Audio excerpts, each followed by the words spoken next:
皆さんこんにちは。アイズアースの曽根です。今日は天気もいいです。しかしこの綺麗な自然をずっと未来に残していきたいと思っています。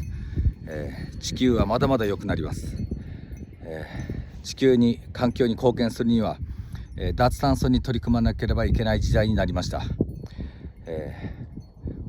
当社ではでんぷんと乳酸菌と水だけで商品を作って製品を作ってプラスチックに置き換えていく事業をこれから進めていきます。どうぞよろしくお願いします。